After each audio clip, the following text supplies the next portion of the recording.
Hi, everyone. Welcome, welcome. Today, I am so excited to get to share with you an interview with Jing Jing Tsong. And we are going to talk about her incredible book. Jing Jing, welcome. I Thank you. am, I'm so happy to be here with you. When you held up the cover, I just realized how much I look like Maying, the the protagonist today.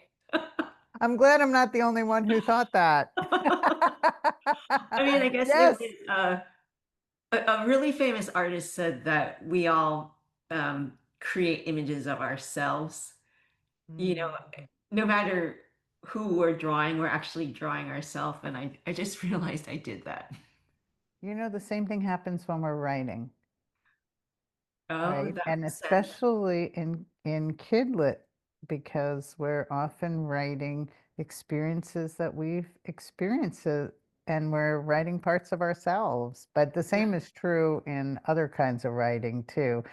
I'm always astounded by authors who are like years after their book came out said, I didn't realize that that thing that character was doing was something I always wanted to do. So I think Yeah. that is like the parts of our psyche that are doing this. But anyway, I want to talk about your book. Yeah, And let's talk about it. I actually haven't read my book in a long time. when So did it come out? it came out May of 2024. So Okay, it's like it I has, thought, not that long ago, yeah, folks. not Okay. that long ago. But Well, you don't worry, I'm know, not going to give you any questions that you don't know the answer to, but I okay. want my listeners to know that this is a graphic novel. And though it is written for kids, and I think like fifth grade Yes, is the exactly. right Around fifth target. grade. Did Hmm. you think so too? Fifth Yeah, grade? fourth, fifth, sixth. I think Fourth, five, six. those are the young readers that will the story will resonate most with. But if you're an adult who likes graphic novels, let me just say, as an adult, I got a lot from this book. And I am actually recommending this book to my adult friends as well as to kids. And I think this is a book that should be made required reading across the fifth grade. I Oh, would thank like you to so much. I would like to see this book be like a school read across fifth and sixth grade. I think it is that important of a book. And Jing Jing, I don't say that about a lot of books. Yeah, I This, really appreciate that. I feel like you did some really important things in this book for people. And first of all, if you've lived in America, hearing fake Chinese sounds is something I remember hearing as a kid from all kinds of people around me, friends, peers, adults. And this is not a topic that any of us are unfamiliar with. Yeah, I hope not. I mean, unfortunately, it was pretty normalized, even in comedy and in media. Like it was just this accepted trope that a lot of Asians grew up with, to the point where you don't think it's okay, but it just seems normal, and that we would even make fun of our own parents, which is so wrong. But it was something that we were surrounded by. So I get to address that in this book, which I'm really glad to, as an adult, not um, to address that trope and how wrong it is and how it affects people. And I'm wondering, like the character, like we just said, she looks like you. Yeah. Uh, is there a part of you in her? Did you experience this as a kid yourself? Well, the incident in my own life that inspired the story was that I dealt with three bullies that worked together as a team um, when I was in middle school, and so a lot of the scenes are actually based on real life, and also the fact that that there were adults witnessing what was going on and yet not addressing it at all. And I was scared to address it because these were three football players. They were big guys. So not only were they emotionally intimidating, but they were physically intimidating. That Um, really came across in the book. Um, yeah, I there think was a sense of there were times when I just had to close it because I felt the pain so deeply, and I think you conveyed that. And I thought you can only convey something like that at that level if you have experienced it well, and you you know, for understand it. oh, thank you. Like when we first talked about this and that you communicated that you felt it very deeply, that means a lot to me because, you know, for me to work on it, I actually for several years would just get enraged while I was writing, and to get through, I would still get so upset thinking about it. So because I worked on the script first before I developed any of the visuals. Um, and then I was able to bring that emotional quality that I was feeling and put it on the paper visually. So that was um, very cathartic to do. How long did it take you to write this? Let's see. It took about a year and a half to write, and I worked closely with my editor. And then even as I was drawing the frames for the book, once I wrote it and started drawing the frames, um, there's this point where there's so many times where the visual ends up telling the story, so you can Mhm. delete huge segments of dialogue, or like an expression can tell you what you want to say more than the dialogue. So the goal was to let the action and expressions really carry the story as much as the words, or even more than the words. Um, and because I wanted this to reflect the experience of my own childhood, where our family was very quiet and there were a lot of things unsaid but understood. So I used a lot of quiet moments between Mom Maying and her grandmother, her Nai Nai. And that kind of sets off the first chapter. I established that like emotional quietness, but very intense, of Ming's home life in the first chapter. Yes, you get a strong feel all the way through. I just want to hold up for people some of just visually what this book looks like because it's so incredible. Did you feel that cathartic release after you wrote it? Did it feel like something in you healed from writing it or Um, from knowing it was going out into the world, or was that scary? I was a, you never know how something's going to be received.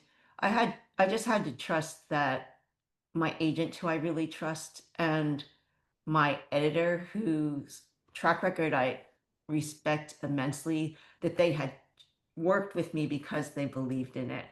But I think where it all came together emotionally was when I read the first review. And I read Mm. it over and over again because they said exactly what I was trying to do. And I felt incredibly validated. Mm. Even though, you should not depend on a review for validation, but they had made a bullet point of everything that I was trying to do. And it just felt so good that it was clear. It is clear on so many levels and so many points. And I felt like it spoke to something in my own childhood around my quiet when people were doing that. My own silence at not saying something and saying, like, hey, that's rude, or stop doing that, or people can hear you. That hurts people. Like I said, nothing.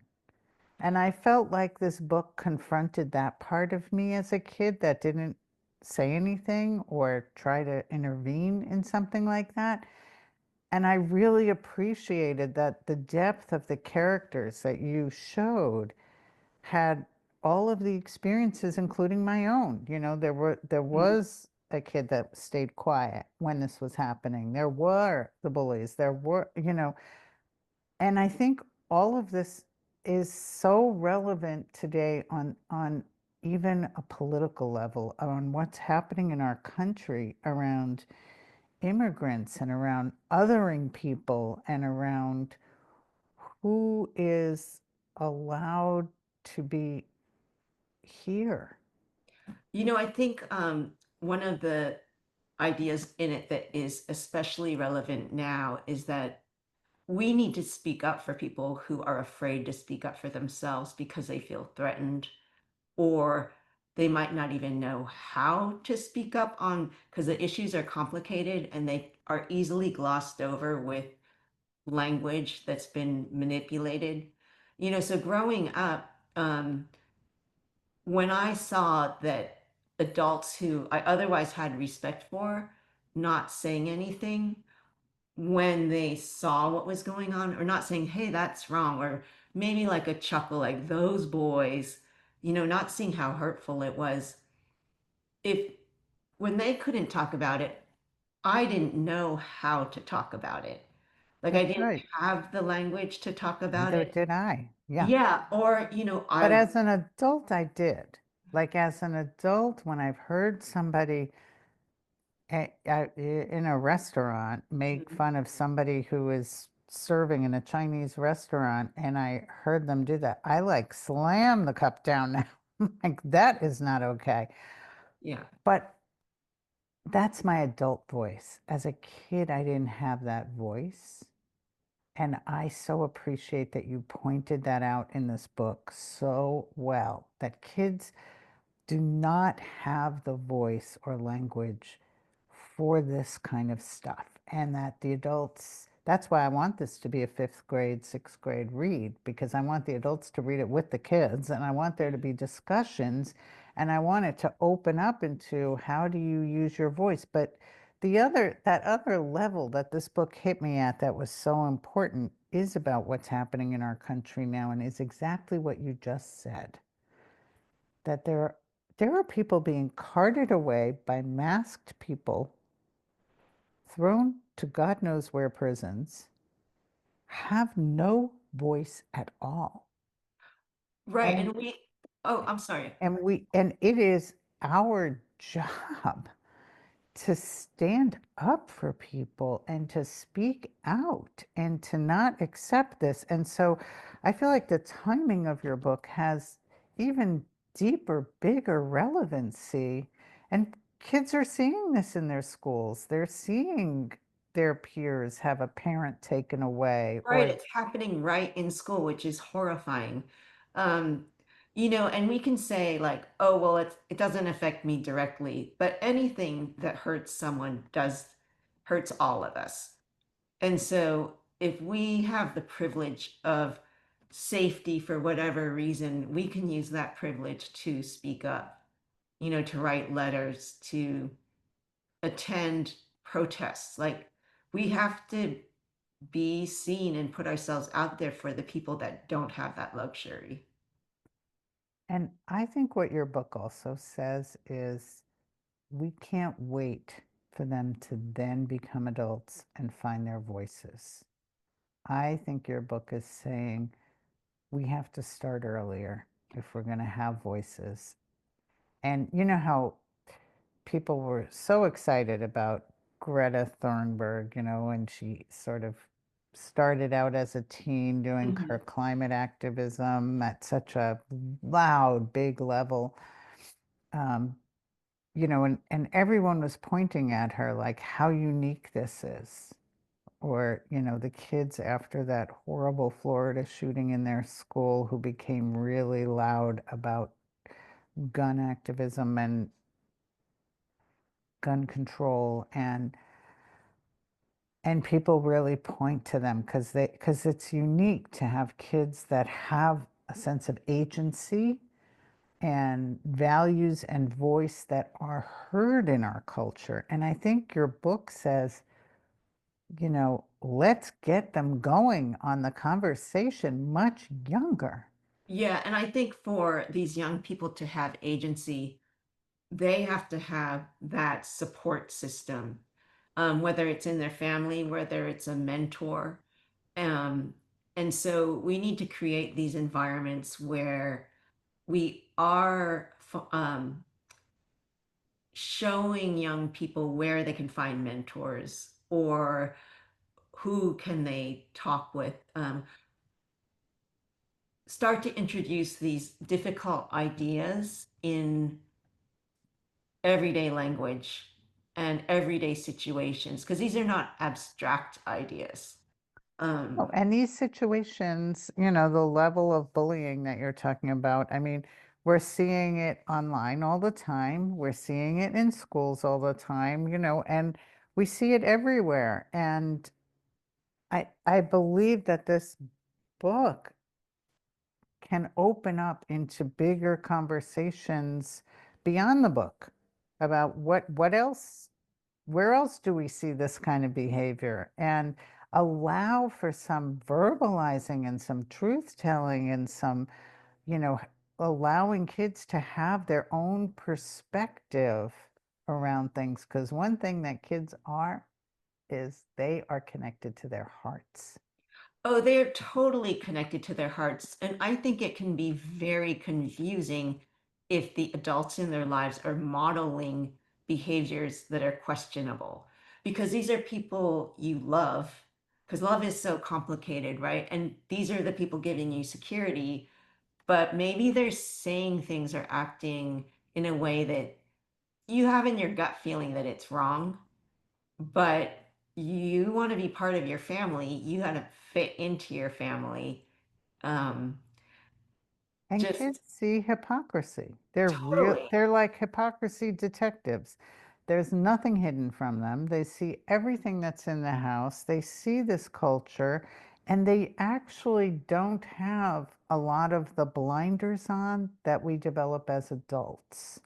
They don't have that capacity to not see what they're seeing, to And, not feel what they're seeing. They don't have that ability. right. And there's so much to see now because of social media. So Right. I think as educators and mentors, we need to help guide young people to the resources that help develop critical thinking instead of just judgment, right? Like, let's think about how we're talking about this. Let's think about how this might be hurtful to some like maybe it doesn't hurt me, but why is it hurtful to someone else? And is that okay? How do you How do we develop the ability to talk about empathy and about standing in the shoes of someone else and about imagining what something feels like? Because kids are very good at feeling. They are just not as protected and defended psychologically as adults are. And that is why I love this book. That is part of why I loved it, is because it feels like it is opening up an honest conversation that is so needed and allows kids the safety of talking about the characters in the book, which Hmm. is always the best way. It's not like a head-on, what did you do out in the playground? Right. It's it's what they're doing over there in this book. And it's a graphic novel, so kids love graphic novels, so do adults. But I think that it also, allows people to have conversations about something really important that is continuing to be extremely important. And I can see the steps and the scaffolding to build more from this book, to have even like a whole year of content in a classroom out of this one book. And Jing Jing, that is an incredible achievement. It's a meaningful book. It does feel like it has been a very satisfying experience to have this chance. And I like that you used the word honesty because I think that's where I first connected with my editor is that she said, I like how honest you are about emotions, because so often, well, I think the kids' literature world is changing, has evolved a lot, since the time we were kids, where um, in a story, there might be some sort of really false feeling resolution where the bully apologizes, and everyone gets along in the end. So the bully does apologize in this book in Fake Chinese Sounds because my one of my bullies actually apologized. But, and I remember someone saying, well, that's too easy of an ending. And I couldn't respond because this was like a written review. It's like, no, but in the book, she doesn't forgive him. I leave it open ended. Like it is way more complicated than just And forgiving. she speaks up to him.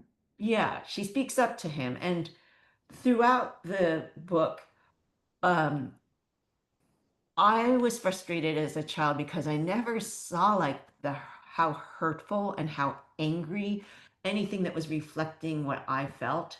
And so this was my chance to show here's like a young girl.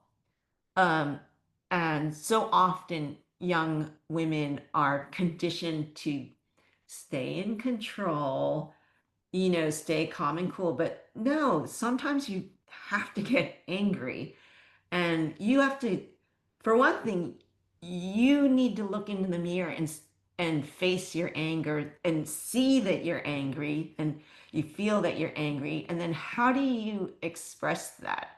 Like we're allowed to be angry. You did a great job in the book of showing that. Like I'm That's, getting all worked up talking about well, it. it really came through in the book. That was another part that I loved about the character is that she has a wide range of emotions. She's a real human and she gets angry and gets really angry. And what who of us doesn't get really angry? Who of us hasn't been really angry? And I want to take issue with what that person said about the ending of the book because I felt developmentally that she got what she needed, which was her voice. And Exactly. and I was so excited to see that. I was like, "Oh my goodness, what a tough thing to develop as a kid." And in this character, to write her in such an authentic way of having her voice, and that's what she was looking for. And she was really torn about how to do that. And I really take issue with adults that want to adultify how the kid world works. The kid world works very differently than the adult world. It is and so different. And the and we adults don't need that, adults kind of laying on how things have to end for yeah, a kid's perspective. Kids need it to feel that they can see themselves in this character and they will see themselves in these characters. Kids will definitely see themselves. And kids need to be able to feel like the language is authentic. I think that's what you were alluding to, that the difference in today's books than the books of yesteryear yeah, is that there really has to be a lot more kind of authentic reality based right.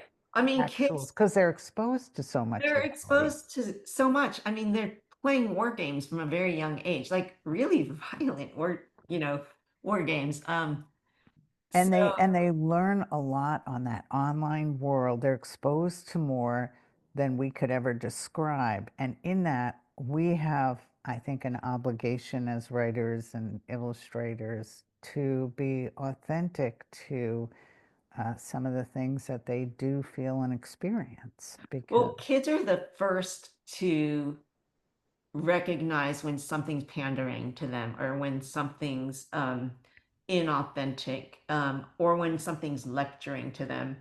That was probably one of the most challenging things about developing this book is to show through the story and not tell like you shouldn't do this or you shouldn't do this or this is wrong. Show it instead of telling it. And you did that. Yeah, There's that's actually no lecturing hard. in this book. I hope not. I mean, There I'm is no lecturing for anybody listening. There is no lecture in this book, but you tackle a really important, relevant issue that continues today, and that is relevant for all of the othering that's happening in our country to all kinds of people in all kinds of cruel ways. And we need books like this. We need to look at our others around us with humanity and with care. you know, And you care about this girl in this book. yeah, and I think one of the things about caring is that I really wanted to show that she herself is not perfect, right? So the things that are frustrating her, she's maybe unwittingly creating pain in other people's life by the way she talks or by the way she acts, which we are all guilty of. Uh, so I think for kids to recognize, oh, I have to be kind to myself. I have to accept myself, and then I can, show that, share that with other people. If there's any kind of insecurity or self-hatred, that comes out in how we treat other people. You conveyed that. You conveyed that. That Thank you. came across. I mean, there's a lot going on with the characters in this book. And every character I felt served a purpose and allows a kid to see themselves. They they are very whole. And I think this book is just going to be rich with discussions for schools. And I really hope that people dive in and take seriously this book as an opportunity to have rich growth and discussions. I'm like sending it out to friends saying, Oh, have you seen this? I mean, there's just something so incredible about, I love the title. I feel like it's so authentic and it calls out the behavior. I'm just well you done, Jing very Jing. thank Well you.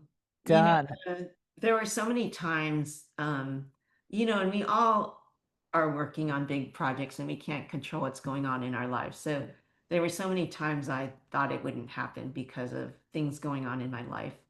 And I was ready to quit several times. But then I realized that I would do it anyway, regardless of whether it got published or not. And in fact, the original concept I had done as a comic strip for myself 15 years ago. And so, yeah, Really? yeah, which is really funny because I had forgotten about it. But then when I was looking through old photos of my studio in Hawaii, and in the background of the photo was my bulletin board, and there was the comic strip pinned up. I'm like, oh, this idea is older than I realized. Oh my gosh, I love that. That speaks to what Elizabeth Gilbert talks about, how the muse comes to you with an idea, kind of taps you on the shoulder, and there you were, you made a comic strip out of it for you. You had it up on your bulletin board. You've been marinating on this. And then, you had told me that you started it as a picture book. It did. It started off as a 32-page picture book. Oh my God, this book is almost 200 pages, so I Yeah, can't even and imagine that. it was the original picture book concept was just as angry. And so it was maybe too intense for the audience. I mean, it was really pretty angry. And I think, but the editors, thank goodness the editors that saw it, that instead of being like, no way, they're like, oh, I see potential here, but it is not a picture book. It is a book for middle graders. And so, yeah, it grew from Wow. 90 pages to 130. And finally, the editor is just make it the number of pages it needs to be. And so They that's how, wanted a bigger book. yeah, it But went to a bigger book. I had to but stop. wait, I have something to ask you. I mean, you put this comic on the wall and you've not written graphic novels. No, I I What write a was lot. what was that process like to actually illustrate a complete graphic novel? So this is actually really interesting just in terms of how our creativity evolves, and we are not even aware that we're feeding a process until the after, after. But I always loved reading plays. And so I was always reading dialogue. And so in a way, reading plays was like reading frames in a graphic novel. And then I That really, makes so much sense, Jing Jing. yeah, doesn't it? It's so weird. It only hit me recently that I had grown up reading plays. Um, and then there were a couple graphic novels that I read, Mouse by Art Spiegelman and Persepolis by Marjan Satrapi, um, that I thought, I love this art form. Like, I want to do this. I want to do this art form, but I never thought about like what I would do, but definitely it was always in the back of my head. And then another person I love, comic books, Peanuts, Charles Schultz and Calvin and Hobbes by Bill Watterson, I think his name is. But they capture profound ideas in four frames. And I and I still read them. I reread Peanuts and Calvin and Hobbes all the time because I still have not figured out how they made such amazing and influential work. Like it's just genius. Wow. Um, yeah, so and Linda Berry, which I think you're also a fan of. Big Yeah. fan. Yeah. Linda Berry, her work I had been admiring for years also, and I think I read everything she put out. And what she gave me permission to do was that I don't didn't have to draw like all the artists I admire because that's not my voice. Like I should just draw how I draw, because I'm not a trained illustrator. So it's like, oh my gosh, all these people, they know how to draw perspective. They know how to draw the physicality of someone. And it's like, well, just draw it how I draw it. And that took a long time to get into the flow of, to accept like, oh, this is okay. This is good. Oh my God, and that makes me just open and look at these. There's so much to look at in this book. And I just hold up a page for people? Oh yeah, so Like, like in look that at what food he's image that showing, you're showing, right? buffet table. Like I wanted Yes. to show the abundance of food. And so I just like showed abundance by just layering drawings of dishes and not making it try to look real, so you can see that each is an individual drawing just laid on top of the other. I love this conversation. Like, you let nothing stop you to get this, but you're making me want to go back and read those old comics that we all grew up on. Because I mean, it was Beatles song and Peanuts, and Yeah. like there's a certain amount that went in. But I'm also thinking about there's this one artist who only does like one sentence is her Oh, work, and uh-huh. it gets projected like everywhere.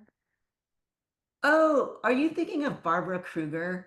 Like, are you Mm-mm. thinking about she does like protest art. Is that who you're thinking of? No, I am not. It is A little bit like Barbara Kruger. okay. It's Jenny Holzer. Jenny I Holzer. I am like I have been so influenced by her work, and you're making me really think about influences, and I hope everybody listening really thinks about that because I've been like a memoir junkie. I listen to real stories. I read real stories. I write real stories. Even as a columnist for 8 years, I wrote real stories.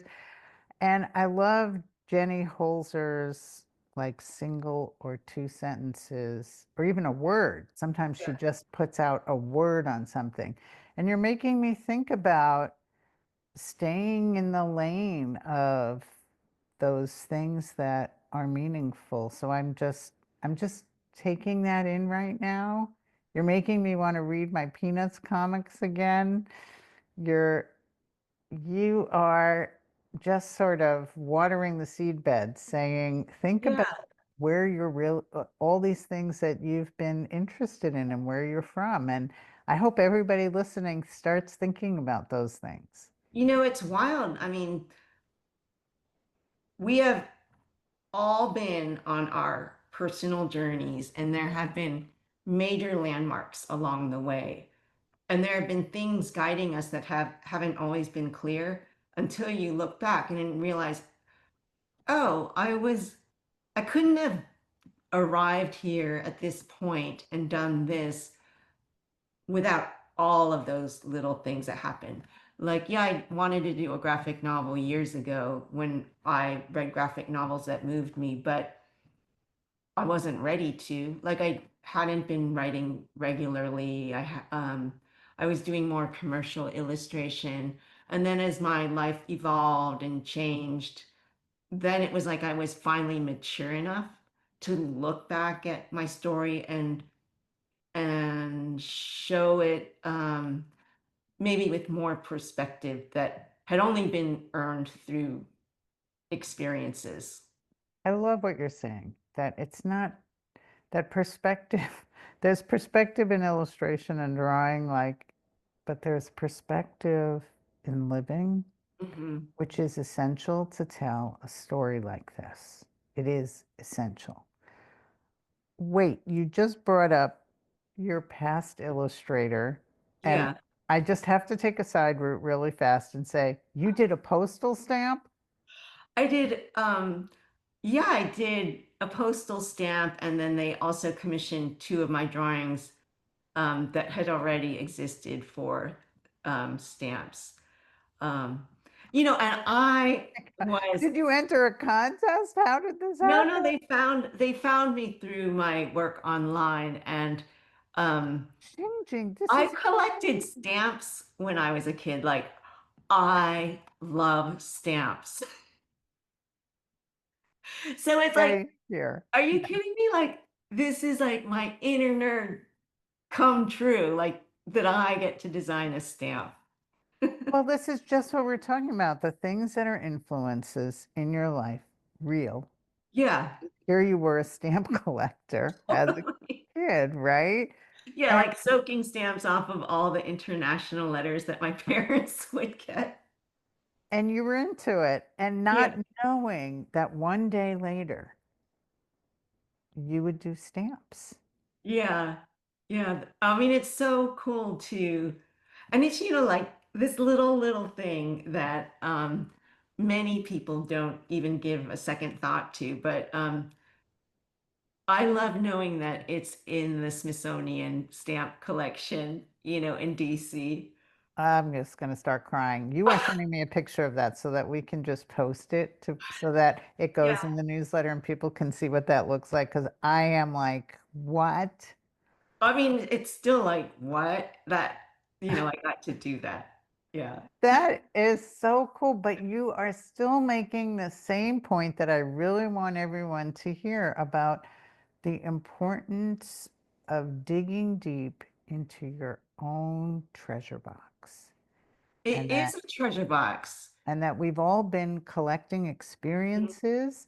We've all been collecting relationships in our lives. We've all been collecting our attraction to certain things, and it's all in our treasure box inside. And if you can dig into your treasure box, the things that you can create are only things that you can create. They are the only stories that you can tell. Even if we both listened to Beatles music, what we heard, what we remember, how it went along with scenes in our life. Those scenes were different. Yeah, But and I it just, doesn't.